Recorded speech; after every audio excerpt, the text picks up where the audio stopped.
तो rotor rheostat starter क्या है, पहले तो ये वाली चीज याद करिए। रोटर रियोस्टेट स्टार्टर कौन बताएगा? रोटर रियोस्टेट स्टार्टर क्या होता है? करेक्ट, ये वाली बात बिल्कुल सही है। रोटर रियोस्टेट स्टार्टर क्या होता है? रोटर रियोस्टेट स्टार्टर में रोटर में रियोस्टेट आपको लगाना है। एक ऐसा स्टार्टर है जिसमें आपको रोटर के अंदर रियोस्टेट लगा देना है। वेरिएबल रेजिस्टेंस है बस, और कुछ भी नहीं है, खाली 3 फेज वेरिएबल रेजिस्टेंस है बस। 3 फेज वेरिएबल रेजिस्टेंस क्या होती है? तो बड़ा आसान काम है। रियोस्टेट सब लोग जानते हैं, रियोस्टेट क्या होता है, सब लोगों ने रियोस्टेट यूज करा हुआ है। वेरिएबल रेजिस्टेंस है बस, ठीक है। तो ये जो वेरिएबल रेजिस्टेंस है इसको हम बनाते कैसे हैं? रियोस्टेट। जो दो ट्यूब वाला रियोस्टेट होता है उसमें हम ये वाला काम करते हैं। ये होती है ट्यूब और ये होती है ट्यूब। इसमें एक कनेक्शन यहां से आता है, एक कनेक्शन यहां से आता है, बीच में जंपर होता है, ठीक। तो ये टर्मिनल अगर 1 है, ये टर्मिनल अगर 2 है, तो इसका मतलब ये 1 है, ये 2 है, इस तरह से होता है, ठीक है। ऐसे ऐसे आपने 3 रियोस्टेट ले लिए, एक ये, दूसरा ये रियोस्टेट लिया, और ऐसा एक और रियोस्टेट लिया,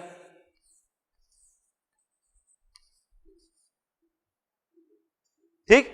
3 रियोस्टेट ले लिए। इसके जो टर्मिनल नंबर 2 है उनको आपस में जोड़ करके एक तार बाहर निकाल दिया और एक तार ये निकाल दिया, ये निकाल दिया और ये निकाल दिया। ये न्यूट्रल हो गया है, आर वाई बी, बस खाली इतनी चीज है। 3 फेज रेजिस्टेंस बस इतनी चीज है। क्या ये सब लोगों को समझ में आ गई है वाली चीज? 3 फेज रेजिस्टेंस खाली इतनी चीज है। 3 फेज रेजिस्टेंस सुनने के बाद में मेरे दिमाग में ये वाली चलनी शुरू होती थी। 3 फेज रेजिस्टेंस में फेज कहां से बन गए? रेजिस्टेंस में तो हम कहते हैं कि वोल्टेज और करंट दोनों फेज में होता है, वहां पर दिमाग चलना शुरू होता है। आड़ी तिरछी चीजें जब फंडामेंटल क्लियर नहीं होते तो आपको बेकार की चीजें समझ में आनी शुरू हो जाती हैं, बेकार की चीजें सोचनी शुरू कर देते हैं कि ये कैसा हो गया। 3 फेज का मतलब क्या हो गया? मतलब रेजिस्टेंस के अंदर 3 फेज आ रहे हैं, एक रेजिस्टेंस है उसमें 3 फेज आ रहे हैं, कि तीनों फेज के अंदर अलग अलग एक एक रेजिस्टेंस लगा रखी है, और तीनों फेज के अंदर अलग अलग रेजिस्टेंस कैसे लगा रखी है? मतलब रोटर मान लीजिए उसका डेल्टा में कनेक्टेड है, डेल्टा में अगर कनेक्टेड है तो हमने 3 फेज रेजिस्टेंस कैसे लगाई है? एक रेजिस्टेंस यहां, एक रेजिस्टेंस यहां, एक रेजिस्टेंस यहां, कैसे लगा रखी है? अगर ऐसे नहीं लगा रखी तो फिर कैसे लगा रखी है? और 3 फेज रेजिस्टेंस का मतलब क्या हुआ? ये इस तरह के बहुत सारे सवाल फालतू में दिमाग में आ जाते हैं। तो खाली इतनी चीज है कि ये वाला कनेक्शन हमने कर रखा है, ये कनेक्शन सबको क्लियर है, ये हमने स्टार में जोड़ रखा है। 3 रियोस्टेट्स हैं उनको स्टार में जोड़ रखा है और कोई काम नहीं करा है, कोई कॉम्प्लिकेटेड चीज नहीं है। इसी सब फालतू के कॉम्प्लिकेशंस की वजह से मशीन बहुत खतरनाक लगनी शुरू हो जाती है, जबकि होती नहीं है। फंडामेंटल की सारी चीजें अगर आपको बेसिक सारे क्लियर है तो आगे की चीजें सारी क्लियर होती जाएंगी, वही वाली चीज, ठीक है। तो इसका मतलब क्या है? आपने 3 रेजिस्टेंसेस को, एक वेरिएबल रेजिस्टेंस ये थी, एक वेरिएबल रेजिस्टेंस ये थी और एक वेरिएबल रेजिस्टेंस ये थी, तीनों वेरिएबल है। इन तीनों को आपने यहां से जोड़ दिया है और ये 3 तार इसमें से बाहर निकाल दिए,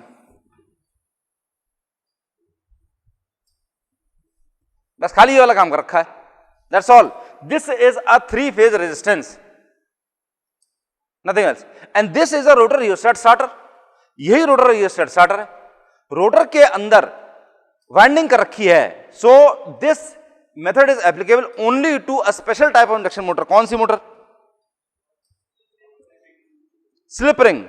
स्क्विरल केज के लिए ये वाला एप्लीकेबल नहीं है, ठीक। क्या कोई भी जना मेरे को बता सकता है कि ये एप्लीकेबल क्यों नहीं है? हाँ करेक्ट, ये वाली बात बिल्कुल सिंपल सा जवाब है कि स्क्विरल केज के अंदर रोटर जो है शॉर्ट सर्किट होता है, इसलिए उसके अंदर आप वेरिएबल रेजिस्टेंस नहीं लगा सकते। स्लिप रिंग के अंदर, रोटर के अंदर आपने वाइंडिंग कर रखी है। ये तो ये मेन डिफरेंस है। मैं बार बार ये इसलिए बता रहा हूं क्योंकि मुझे ये वाली चीज एंड तक समझ में नहीं आई थी कि स्क्विरल केज में स्लिप रिंग में फर्क क्या होता है।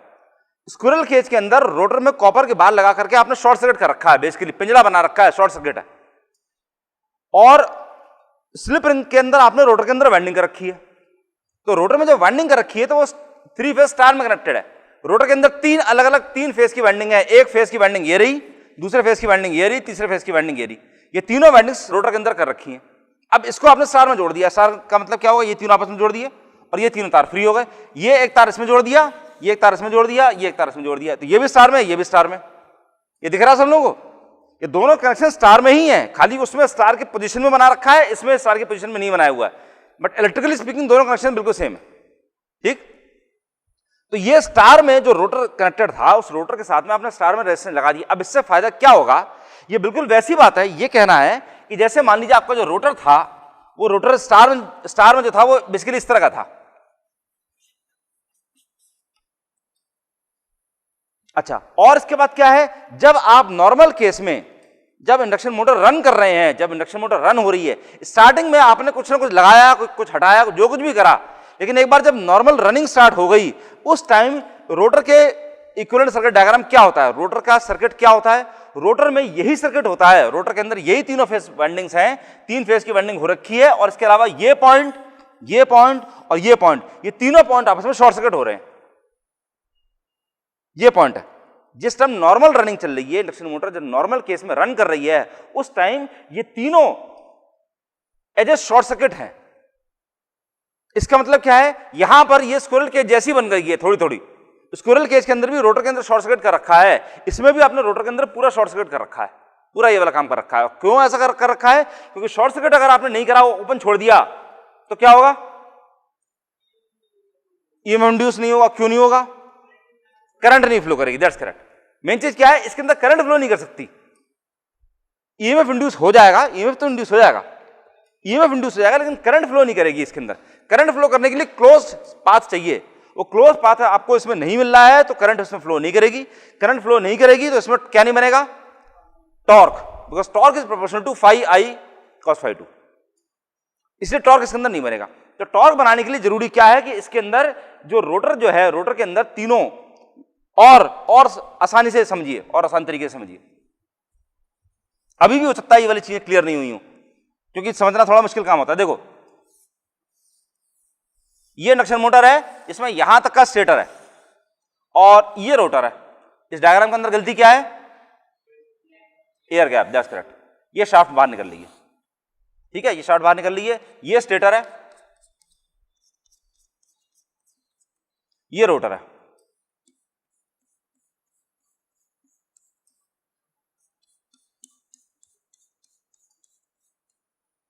इस रोटर को अगर आप साइड में देखें तो आपको ये दिखाई देगा, ये रोटर है और ये शाफ्ट है इसके अंदर। अब इसमें आपने क्या काम कर रखा है, 3 फेज वाइंडिंग करी हुई है, 3 फेज वाइंडिंग, मान ली 2 पोल के लिए कर रखी है, 2 पोल के लिए, ठीक है। तो बेसिकली क्या करा आपने, इसको 2 पार्ट के अंदर डिवाइड किया। बड़ा आसान सा तरीका बता रहा हूं, ऐसे एक्चुअल वाइंडिंग इस तरह की नहीं है और एडवांस लेवल की वाइंडिंग है, बड़ा आसान सा तरीका, आपको खाली बेसिक्स बता रहा हूं। इसमें आपने एक फेज की ये जो वाइंडिंग थी, इस वाइंडिंग के 2 तार हैं, एक तार ये रहा, 2 ये रहा, दूसरे का 3, 4, तीसरे का 5 और 6, ये 6 सिरे आपके पास में हैं। आपने ये वाला तार लिया, ये तार आपके पास में पूरा एक कॉइल के अंदर मौजूद था, ठीक है। वो जो कॉइल का पूरा बंच मिलता है, वाइंडिंग करने वाला तार का जो पूरा बंच मिलता है, जिससे वाइंडिंग करी जाती है, वो वाला तार का पूरा जो वो कॉइल जो होती है, वो आप लेके आ गए और उससे लेकर करके आपने क्या काम करना शुरू किया, यहां पे करा, यहां से यहां करा, फिर यहां करा, फिर यहां करा, यहां करा, ये करते गए, इतने कई सारे टर्न दे दिए और एक ये बाहर निकला और यहां से क्या बाहर निकला, 2, ठीक। मैं बिल्कुल आपको वो चीजें बता रहा हूं जिससे समझ में आसानी से बिल्कुल आ सकता है, बिल्कुल लेमैन के सिरे पे पहुंच करके। किताबों के अंदर ये वाली चीजें नहीं समझाते हैं, जबकि समझानी चाहिए, क्योंकि ऐसे ही समझ में आता है। तो वो ये मान के चलते हैं कि हमको आधी चीजें तो पहले से पता है, जो कि पता नहीं होती। तो पहला वाइंडिंग जो है, पहला और दूसरा सिरा इस तरह से बाहर निकला है। क्या ये वाली चीज क्लियर हो गई? अब आपने तीसरा और चौथा सिरा लिया, इसका मतलब दूसरी फेज की वाइंडिंग ली, और वो उसमें आपने ये तीसरा आपने यहां पे लगाया और उसके बाद में इसमें वाइंडिंग करनी शुरू करी, चौथा ये निकाल दिया, ठीक। 3 और 4 निकल गए। उसके बाद आपने 5वां छठा, इसका मतलब तीसरी वाइंडिंग ली और वो आपने इसके अंदर भर दी, 5वां और छठा, ये आपने इस तरह निकाल दिया। मैं खाली समझाने के लिए वाला तरीका बता रहा हूं कि बेसिकली आपने 3 फेज वाइंडिंग इसके अंदर कर रखी है। तो रोटर के अंदर आपने 3 फेज वाइंडिंग कर दी है और हर एक के आपने दोनों सिरे आपने बाहर निकाल दिए। अब आपने 2, 4 और 6 इन तीनों का आपस में शॉर्ट सर्किट कर दिया, 2, 4, 6 को, ठीक है। 2, 4, 6 को आपस में शॉर्ट सर्किट कर दिया और 1, 3, 5 ये खुले हुए हैं। तो ये जो खुले हुए हैं वो उनके जो सिरे हैं, वो सिरे इसमें से बाहर निकल के आ रहे हैं। ये 1, 3 और 6 ये बाहर निकल के आ रहे हैं, 1, 3, 5, 1, 3, 5 ये तीनों बाहर निकल के आ रहे हैं, ठीक है। अब इसके अंदर आपको ये रियोस्टेट जोड़ने हैं। वो जो आपको R/B जो यहां पर दिखाई दे रहे हैं, इसके रियोस्टेट से जो बाहर निकल के आ रहे थे, let us call this ABC। N हमारे काम का नहीं है, एन हमारे काम का नहीं है, ये काम का नहीं है, ये ए, ये बी, ये सी। तो ये जो ए बी सी हैं, इन ए बी सी को यहां ला करके ये जो निकल रहे हैं, ये 1 है, ये दूसरा वाला 3 है और तीसरा वाला 5 है।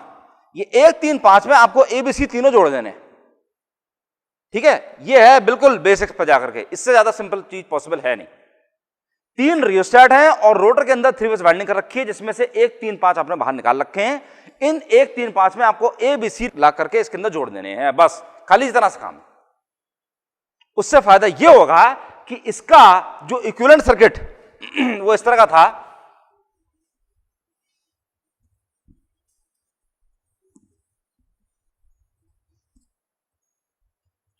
इसका जो इक्विवेलेंट सर्किट इस तरह का था रोटर के अंदर, एक फेज 1 2 3 4 5 6, यही तो था, ठीक है। ये जो यहां पर आपको दिखाई दे रहा है, ये इस कोने वाले में 1 2 3 4 5 6 ये जो निकल के आ रहे हैं, ये इसमें 2 4 6 को आप शॉर्ट कर रखा है और 1 3 5 आपने निकाल रखे हैं, ये वाली चीज ऐसे। इसको ले करके आपको ए बी सी में जोड़ देना है। ये रहा ए, ये रहा बी और ये रहा सी, इसके अंदर जोड़ देना। इससे बेसिकली फायदा क्या हो रहा है, ये बिल्कुल वैसी बात हो गई कि आपने एक ऐसा सर्किट बना दिया, इसको लेकर इसमें जोड़ दिया, इसको इसमें जोड़ दिया, इसको लेकर इसमें जोड़ दिया। ये सर्किट कैसा बन गया, स्टार विद स्टार कनेक्टेड है। इसका मतलब क्या है, हर फेज में आपने एक एक रेजिस्टेंस जोड़ दी है। ये बिल्कुल वैसी बात हो गई कि आप इसको ऐसा कहें,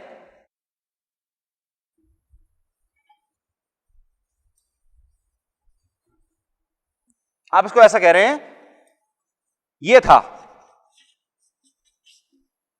ये 2 4 6 ये रहे, ये 1 3 5 ये रहे। अब आपने क्या काम कर रखा है, एक के साथ में एक रेजिस्टेंस यहां जोड़िए, एक रेजिस्टेंस यहां जोड़िए और एक रेजिस्टेंस यहां जोड़िए।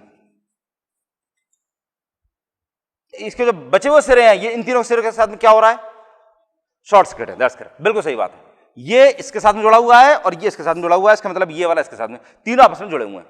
ये पॉइंट जो है, ये पॉइंट, ये वाला पॉइंट, ये लेट अस कॉल दिस ओ ओ ओ, ये कौन सा पॉइंट है, ये इस डायग्राम में ये वाला पॉइंट है, ओ ओ पॉइंट। वो डायग्राम और ये डायग्राम दोनों सेम है, बिल्कुल सेम डायग्राम है दोनों। ठीक। अब आपका पर्पस क्या है कि जिस टाइम आप इंडक्शन मोटर को स्टार्ट कर रहे हैं, उस टाइम ये वाली जो रेजिस्टेंसेस आपने लगा रखी हैं, ये तीनों रेजिस्टेंसेस, इसका मतलब इसके अंदर ये वाली तीनों रेजिस्टेंसेस ये फुल रहनी चाहिए पूरी। और उसके बाद धीरे धीरे जैसे जैसे स्पीड उसकी बढ़ती जाए, वैसे वैसे ये रेजिस्टेंसेस को कम करते जाइए और करते करते करते करते जीरो कर दीजिए। जब फुल स्पीड पर रन कर रही है, उस टाइम ये रेजिस्टेंसेस तीनों बिल्कुल जीरो हो जाए। जब तीनों जीरो हो जाएंगी, उस टाइम आपको सर्किट क्या मिलेगा, ये जीरो हो गया। इसका मतलब कैसा हो गया, ऐसा, ये वाला भी जीरो हो गया, ये भी ऐसा हो गया और ये वाला भी जीरो हो गया। इसका मतलब क्या हो गया, तीनों पॉइंट 3, ये 1 3 और 5, ये तीनों आपस में क्या हो गए, शॉर्ट सर्किट हो गए। ये आपका पर्पस होता है रोटर रियोस्टेट स्टार्टर का। ठीक, this is basically the basic concept of rotor rheostat starter. अब प्रॉब्लम ये है हमारे सामने कि ये रेजिस्टेंस हम कैसे काटें। मान लीजिए यहां पर रेजिस्टेंस थी 3 ओम की रेजिस्टेंस थी, 10 ओम की मान लेते हैं, 10 ओम की रेजिस्टेंस थी, और 10 ओम की रेजिस्टेंस अगर आपके पास में है तो उसे कैसे कम करेंगे। 10 के बाद में जैसे पंखे का रेगुलेटर होता है, टिक टिक टिक टिक वाला, कंटिन्यूस वाला नहीं, स्टेप वाला जो होता है, तो 10 से 8 पे आएंगे, 8 से 6 पे, 6 से 4 पे, 4 से 2 पे, 2 से 0 पे, ऐसे आएंगे या नहीं आएंगे, ऐसे आएंगे। क्यों आएंगे ऐसे ही क्यों आएंगे। 10 9 8 7 6 5 ऐसे क्यों नहीं आ सकते, या फॉर दैट मैटर 10 9:30 9 8:30 8 7:30 7 ऐसे क्यों नहीं आ सकते, या फॉर एग्जांपल 10 के बाद में 7 आए, 7 के बाद में 6 आए, 6 के बाद में 4 आए, 4 के बाद में 3 आए, ऐसे क्यों नहीं आ सकते। पॉइंट ये है किस रेट से आप रेजिस्टेंस कम करेंगे। क्या कोई भी जो आपको देखने में अच्छा लगेगा बराबर बराबर बटे हुए हैं ऐसे काट सकते हैं, नहीं काट सकते। पॉइंट यही है, ऐसे आप रेजिस्टेंस काट नहीं सकते। एक डेफिनेट तरीके से आपको रेजिस्टेंस काटनी है। डेफिनेट तरीके से काटने का मतलब कम करना है, इसका मतलब है रेजिस्टेंस कम करना है। किस रेट से आप रेजिस्टेंस कम करने वाले हैं उसका भी एक पर्टिकुलर वैल्यू है, और वो वैल्यू क्या है, वो वाली वैल्यू ऐसे समझिए। देखो उसका कोई बता सकता है मेरे को किस रेट से आपको कम करनी है? करंट की वैल्यू पर।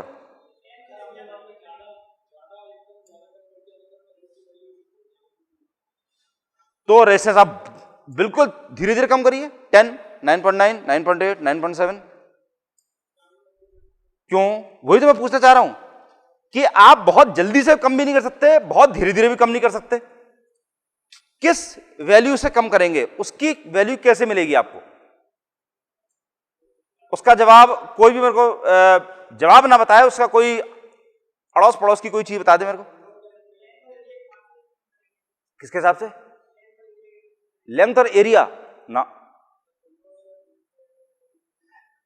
लेंथ से ज्यादा। देखो अच्छा, अगर आपको इस सवाल का जवाब पता है, मैं जो अगला सवाल पूछने जा रहा हूं इसका जवाब अगर आपको पता है तो आपको इस मेरे पिछले सवाल का जवाब समझ में आ जाएगा और सेंटेंस भी समझ में आ जाएगा। सेंटेंस बड़ा टेढ़ा मेढ़ा सा बन गया था। खैर, अगला सवाल मेरा यह है, शुरुआत में जब आपको रोटर रियोस्टेट से आपको स्लिप रिंग मोटर स्टार्ट करनी है तब शुरुआत में रेजिस्टेंस कितनी रखेंगे? 2 ओम, 4 ओम, 10 ओम, 50 ओम, 100 ओम, 200 ओम, कितनी रखेंगे? उसकी वैल्यू कितनी होगी? यह है सारा मेन जो कुंजी है, चाबी, वो बेसिकली ये है। RX मतलब इंडक्टिव रिएक्टेंस के बराबर। बोल तो ठीक रहे हो लेकिन गलत तरीके। RX क्या होता है? RX के बराबर नहीं, R बराबर X। हाँ, गलत क्यों बोल रहे हो? खैर, ये जवाब बिल्कुल सही आ गया बिल्कुल। इसको कोई और किसी और तरीके से कोई प्रेजेंट करना चाहे, एनी आइडिया किसी और को? हाँ, मैक्सिमम मतलब कितना? मैक्सिमम रेजिस्टेंस तो इनफिनिट होती है। Why 100? Why not 200? According to the speed. Speed से पहले तुमने एक और वर्ड बोला था, वो है torque. Correct, torque is the reason. ये बिल्कुल सही बात। बैठे, टॉर्क वहां पर आपको मैक्सिमम मिले। अब ये बिल्कुल नई लाइन स्टार्ट हो गई। टॉर्क, ये टॉर्क कहां से आ गया? अभी तो हम रेजिस्टेंस के बारे में डील कर रहे थे, अभी तो रेजिस्टेंस की वैल्यू पता करना चाह रहे थे, इसका मतलब टॉर्क से आ गया। तो टॉर्क का मतलब क्या है वो वाली चीज भी समझिए। देखो इसका पूरा जवाब इस डायग्राम में है। ये जवाब है इसका। अब दोबारा ये वाली चीज मैं आपको पहले बता चुका हूं, मैं दोबारा अब यहां पे बता रहा हूं। अब ध्यान सुनिए, रोटर में जितनी आपने रेजिस्टेंस लगाई थी,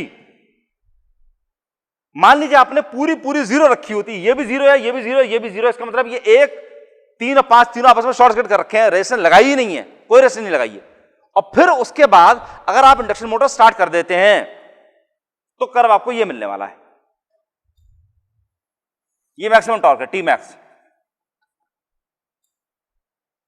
late us call this value to be R not.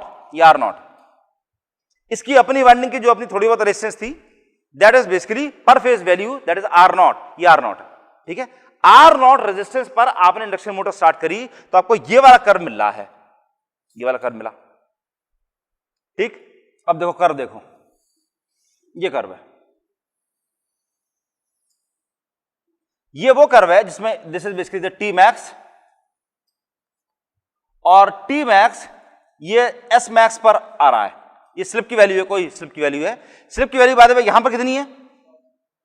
Slip की वैल्यू यहां पर 1 है, एस इक्वल टू 1, और यहां पर स्लिप की वैल्यू 0। यहां पे एनआर की वैल्यू, ये this is point number 1, NR की वैल्यू, और यहां पर एनआर की वैल्यू एनएस। कमाल है, सब लोगों को याद है, बहुत अच्छी बात है। अब देखिए, जब शुरू में आपने कोई रेजिस्टेंस नहीं लगाई थी, there was no additional resistance, खाली आपने ये तीनों पॉइंट 1, 3, 5 आपस में शॉर्ट कर दिए, तो इसकी अपनी जो रेजिस्टेंस है that was R naught. R naught पर आपको ये वाला कर्व मिल रहा है। स्टार्टिंग टॉर्क कितनी है? इतनी, ये स्टार्टिंग टॉर्क। मैक्सिमम टॉर्क कितनी है? यहां से लेके यहां तक की इतनी, टी मैक्स, ठीक। सिंपल सा कर्व है और कुछ नहीं। अब इस कर्व से रिलेटेड और जितनी चीजें थी उससे हमें इस टाइम कोई मतलब नहीं है, हमें खाली इस बात से मतलब है ये कर्व ऐसा हमको मिल रहा है। अब मान लीजिए आपने क्या काम करा, इसके अंदर यहां पर 1 ओम यहां, 1 ओम से यहां, 1 ओम यहां, इतनी रेजिस्टेंस इसके अंदर लगा दी। And let us call this R0 + 1, R0 + 1 = R1 कहते हैं, कोई अलग वैल्यू है, मतलब ये 1 ओम है या 1.5 ओम है या 2 ओम है, वट एवर दिस इज, कोई जो भी वैल्यू आपने 2 ओम की रेजिस्टेंस आपने यहां पर लगा रखी थी। Late us call this new resistance, this resistance plus this resistance, एक फेज की जो रेजिस्टेंस है, this resistance equal to R1। तो आपने बेसिकली करा क्या, रेजिस्टेंस कम कर दी कि बढ़ा दी है? बढ़ा दी है। आपने इसके साथ साथ में ये वाली रेजिस्टेंस भी इसके अंदर ऐड कर दी है। अब जब ये रेजिस्टेंस आपने ऐड कर दी तो इसके अंदर की बेसिकली रेजिस्टेंस बढ़ गई। ये थोड़ी देर पहले का डायग्राम याद है, इसमें बेसिकली क्या है, वो रेजिस्टेंस यही तो आ रही है, वो रेजिस्टेंस यहां पे आ रही है, ये वाली रेजिस्टेंस यहां पे आ रही है, ये वाली रेजिस्टेंस यहां पे आ रही है। तो वो बेसिकली एक फेज की रेजिस्टेंस आपने बढ़ा दी, थोड़ी सी रेजिस्टेंस बढ़ा दी है। थोड़ी सी रेजिस्टेंस बढ़ाने की वजह से क्या होता है, आपको जो नया कर्व मिलेगा, अब जो इसका कर्व मिलने वाला है, that curve is like this. Curve मिलने का मतलब क्या है कि जिस टाइम आपने ये रेजिस्टेंस इतनी लगा रखी है और उसके बाद में इंडक्शन मोटर के अंदर वोल्टेज बढ़ाते चले जाइए, आपको शुरुआत में जब एनआर की वैल्यू 0 है तो आपको इतना टॉर्क मिलेगा, एनआर की वैल्यू जैसे बढ़ाते जाएंगे टॉर्क आपको इतना मिलता जाएगा, बढ़ते बढ़ते मैक्सिमम टॉर्क क्या मिलेगा। उसके बाद भी और स्पीड बढ़ाते जाएंगे तो टॉर्क की वैल्यू कम होती है, होते होते S = 0 यानी कि NR = NS पर यहां पर टॉर्क आपको 0 मिलेगा। ये अलग अलग स्पीड्स पर आपको कितनी टॉर्क मिलने वाली है वो आपको दिखा रहा है। तो इसमें आपको ये दिखाई देना चाहिए कि टॉर्क, मैक्सिमम टॉर्क की वैल्यू इतनी है, लेकिन वो पहले इस स्पीड पर आ रहा था। लेट अस कॉल दिस, अगर मान लीजिए ये 1500 थी तो पहले ये आ रहा था 1000 आरपीएम पे, अब ये आ रहा है 750 आरपीएम पे। 750 आरपीएम पर आपको मैक्सिमम टॉर्क मिल रही है। तो थोड़ी सी रेजिस्टेंस लगाने का फायदा ये हो रहा है कि आपको 750 आरपीएम पर ही मैक्सिमम टॉर्क मिलनी शुरू हो गई। ये पॉइंट समझ में आना चाहिए। क्या समझ में आ गया ये वाली चीज सब लोगों को? अब इसका मतलब क्या है कि आप जैसे जैसे रेजिस्टेंस बढ़ाते जाएंगे आपको कम स्पीड पर मैक्सिमम टॉर्क मिलती जाएगी। मान लीजिए आपने R0+ से 4 ओम कर दिया, R2 एक और रेजिस्टेंस की वैल्यू आ गई, this was R0, this was R1, आपने रेजिस्टेंस और बढ़ा दी, तब आपको कर्व कैसा मिलेगा, ऐसा मिलेगा। ये रेजिस्टेंस अगर आपने और बढ़ा दी है, R2 कर दिए, टोटल रेजिस्टेंस R2 कर दी, तो आपको इतना ऐसा कर्व मिल रहा है। इसका मतलब क्या है, अब यही मैक्सिमम टॉर्क आपको 750 के बजाय से 500 पर मिल रहा है, 500 आरपीएम पर आपको मैक्सिमम टॉर्क मिल रहा है। ठीक है, अब आप रेजिस्टेंस और बढ़ा दीजिए तो आपको कर्व मिलेगा ये वाला, ये हो गया R4। प्लीज नोटिस कि जैसे जैसे कर्व आप रेजिस्टेंस बढ़ाते जा रहे हैं आपको स्टार्टिंग टॉर्क की वैल्यू ज्यादा मिलती आ रही है। R0 पर आपको इतना स्टार्टिंग टॉर्क मिल रहा था, जब R0 रेजिस्टेंस बिल्कुल 0 थी उस टाइम आपने ये वाला काम कर रखा था कि जस्ट टाइम आप मोटर स्टार्ट कर रहे थे तो आपको इतनी सी टॉर्क मिल रही थी। जब रेजिस्टेंस आपने बढ़ा दी है R1 तो आपको स्टार्टिंग में इतनी टॉर्क मिल रही है, जब और रेजिस्टेंस बढ़ा दी तो आपको इतनी टॉर्क मिल रही है, और बढ़ा दी तो आपको R4 यहां से यहां तक की इतनी टॉर्क मिल रही है। ऐसे ही एक पर्टिकुलर वैल्यू रेजिस्टेंस की वो होगी जब उतनी रेजिस्टेंस अगर आप इसके अंदर लगा दें तब आपको कर्व मिलेगा ऐसा। मैक्सिमम टॉर्क आपको स्टार्टिंग टॉर्क की तरह से मिलेगी, मैक्सिमम टॉर्क आपको 0 आरपीएम पर मिलेगी। ठीक, मैक्सिमम टॉर्क आपको 0 आरपीएम पर मिलेगी। That is the value of starting resistance. वो रेजिस्टेंस स्टार्टिंग रेजिस्टेंस की वैल्यू है जितनी रेजिस्टेंस आपको एडिशन इसके अंदर लगानी है जिससे कि आपको मैक्सिमम टॉर्क स्टार्टिंग टॉर्क की तरह से मिले। ठीक, ये पॉइंट क्लियर हो गया सब लोगों को? और इसके बाद अब ये वाला सवाल है कि जैसे जैसे इसकी स्पीड बढ़ती जाएगी क्या होगा। आपने शुरुआत में ये इतनी, या R5 मान लेते हैं, R5 रेजिस्टेंस रखी थी, आपने इंडक्शन मोटर स्टार्ट करी, बढ़ते बढ़ते स्पीड बढ़ी, स्पीड बढ़ते बढ़ते यहां तक जैसे ही पहुंचा तब आपने देखा कि इसकी टॉर्क कम हो गई। अब ऐसे में रेजिस्टेंस R5 से कम करके अगर आप R4 पर कर दें तब क्या मिलेगा, तब आपको यह कर्व मिलना शुरू हो जाएगा, फिर से मैक्सिमम टॉर्क मिलेगी। मतलब स्पीड की वैल्यू बढ़ गई लेकिन टॉर्क की वैल्यू R5 पर आपको इतनी मिलती, R4 पर आपको इतनी मिल रही है। मतलब अगर आपने उतनी रेजिस्टेंस रखी होती तो आपको टॉर्क की वैल्यू कम होती चली जाती। लेकिन अगर आप रेजिस्टेंस की वैल्यू कम कर दीजिए, जैसे ये वाली चीज है, मतलब पॉइंट क्या है कि ये नाव डूब रही है ये वाली, तो उस नाव में क्यों बैठे, नाव छोड़ देते हैं, दूसरी नाव में कूद जाते हैं, दूसरी नाव में कूद गए, ये वाली रेजिस्टेंस छोड़ दी, रेजिस्टेंस की वैल्यू अपनी कम कर दी, दूसरी नाव में कूद गए, अभी इस वाली नाव पे आ गए। अब क्या हुआ, थोड़ी देर तक तो ये वाली नाव चल रही है, पर उसके बाद ये नाव भी डूबनी शुरू हो गई। अब अगर इसी नाव पे बैठे रहे तो इसमें टॉर्क की वैल्यू फिर यहां पे और कम होती जाएगी। तो यहां पर जैसे ही इस पॉइंट पर आए तो आप क्या करेंगे, रेजिस्टेंस कम करके R3 कर देंगे, तब क्या मिलेगा, आप इससे कूद के इस वाली नाव पे आ गए, तब आप फिर से ऊपर बढ़ गए, फिर आपको मैक्सिमम टॉर्क मिल रही है। फिर बढ़ते बढ़ते ऐसे कई सारे स्टेप्स होते हैं। ये इस तरह से स्टेप्स उसके डिजाइन करते हैं कि आप जैसे जैसे रेजिस्टेंस काटे वैसे वैसे आपको मैक्सिमम टॉर्क मिलती रहे। इस तरह से आपको पूरे यहां से लेकर के जब तक R0 नहीं आ जाती तब तक आपको इस पॉइंट तक पूरे में मैक्सिमम टॉर्क मिल रही है। मैक्सिमम टॉर्क का मतलब क्या है कि आप मैक्सिमम पॉसिबल लोड पर इंडक्शन मोटर को स्टार्ट कर सकते हैं और रन कर सकते हैं। यह बेसिकली टॉर्क का फायदा है। टॉर्क का फायदा अगर आपको समझना हो तो 3-4 लड़के एक मोटरसाइकिल पर बैठ करके 4th गियर में स्टार्ट करने की कोशिश करो, वो टॉर्क है। टॉर्क बेसिकली क्या है, अगर आपने अगर 2 लड़के भी खाली मोटरसाइकिल बैठ गए 4th गियर में आप स्टार्ट नहीं कर पाएंगे, चालू नहीं कर पाएंगे, मोटरसाइकिल चला नहीं पाएंगे। हाँ,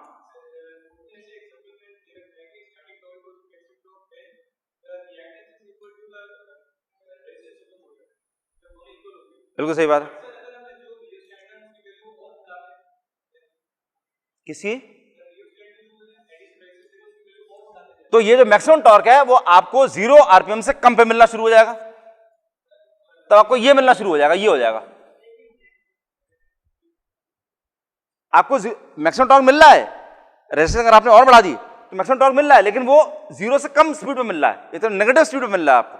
नेगेटिव स्पीड का मतलब जब आपने ब्रेकिंग वाले मोड में जिस टाइम चल रहे हैं वे सारी, तो आपको स्टार्टिंग टॉर्क इतना ही मिल रहा है बेसिकली, क्योंकि इससे पहले वाला वो तो आप उस मोड में तो जा नहीं रहे, you not operating the braking mode, you operating the motoring mode. Motoring mode में आपको स्टार्टिंग टॉर्क की वैल्यू इतनी मिल रही है, इसलिए there has to be optimal value होनी चाहिए। ठीक है, तो मान लीजिए आपको रेस लगानी है और ऐसे में आप अपने जो दूसरा लड़का है, वो 2 लड़के हैं, दोनों के पास सेम बाइक्स हैं, पल्सर वगैरह हैं, जो कुछ भी है, तो वो 1st गियर में स्टार्ट कर रहा है और आप 4th गियर में स्टार्ट करने की कोशिश करो कि 4th गियर में तो सबसे बढ़िया स्पीड मिलती है, 4th गियर में स्टार्ट करता हूं। कर पाओगे? कर ही नहीं सकते। कर लोगे, हो सकता कर लो, लेकिन वो बड़े धीरे धीरे बड़े ध्यान से आपको क्लच छोड़ना पड़ेगा, बड़े ध्यान से एक्सेलरेशन करना पड़ेगा, धीरे धीरे धीरे धीरे बड़ी देर के बाद जा करके स्पीड में आ सकती है वो, बहुत देर के बाद। बाकी जो नॉर्मल गाड़ियां हैं, लेकिन बाकी नॉर्मल मोटरसाइकिल वगैरह हैं वो आप 4th गियर में स्टार्ट कर ही नहीं सकते। तो ये फायदा है टॉर्क का। टॉर्क अगर आपको शुरू में मिल रही है, पूरे स्टार्टिंग के टाइम पर आपको मैक्सिमम टॉर्क अगर आपको मिल रही है, तो आप इमेंस लोड, बहुत ज्यादा लोड पर भी मोटर को स्टार्ट कर सकते हैं और मोटर को रन कर सकते हैं। ये बेसिकली इसका फायदा है।